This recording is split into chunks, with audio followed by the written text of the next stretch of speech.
Hi, we're back for another Wildlife Wednesday here at Oxbow Park and Zollman Zoo. My name is Clarissa, one of the naturalists, and today we're talking about the snowy owls. Snowy owls are the white owls that we see here in Minnesota. Now, we only see them here in Minnesota in the wintertime. They come to us because it's warm here for winter. Now, you might be saying, really warm here in Minnesota? But it is, because these guys in the summertime, or their breeding season, they fly all the way up to the Arctic area and into tundra, and they will live and breed and nest up in the tundra and the Arctic area. So up there, they'll lay their nests on the ground, and when their young are hatched out, they will actually be a grayish color.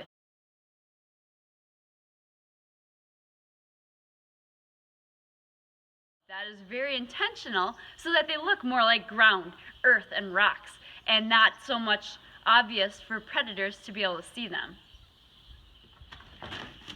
Snowy owls can be differentiated based on their colors. So here you can see we have a female. They are a female because you can see they're almost all white in color. That's obviously where they get their name. They blend in with the snowy backgrounds. And a male will be almost completely white. That helps you identify the males versus females. Whereas these two females, they have that black barring on them that goes across. It also helps them to blend in a little bit, but it does keep them very well camouflaged with that white color.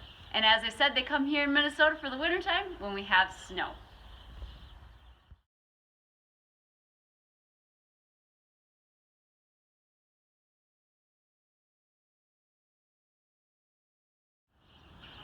Snowy owls are one of the heaviest owls in North America. Now, they're not the largest necessarily, but they are the heaviest. And if you look at them closely, you'll see they're covered in feathers, as are all of them. But their feathers are so dense that they even extend down their legs. Here you can see on their talon, those feathers go all the way down and around and almost onto the bottom even. Super feathery. So with all those dense feathers on their bodies, that increases their weight. Now, you can find snowy owls perching on low perches, so they might choose to perch on a fence line or up on a telephone pole or a power pole, or someplace where they have a good vantage point over large fields where they can see food, or over marshes where their food might be available as well. Snowy owls typically will eat a diet that consists of lemmings. Here at the zoo, we obviously give them gophers.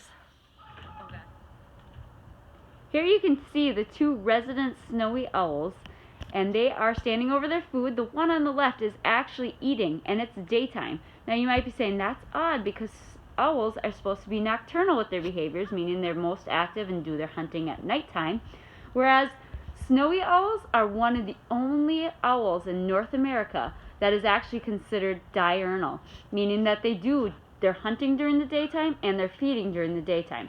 Some of the reason for this is the fact that they live up in the Arctic Circle, where they see 24 hours of daylight. So it comes around that they have to eat during the daytime, and it's a behavior they've adapted to make them a diurnal owl. Snowy owls are most seen in Minnesota in what we call an eruption year. So those are years when they will start to fly down further south during the winter for migration, and they go a lot further than normal because they might have scarce resources for food and they have to find food elsewhere. So when food sources are good, that is a good year for the birds when they're nesting, because they can actually have up to 2 to 3 times as many young in a year when food is plentiful and very available. Thanks for watching another Wildlife Wednesday.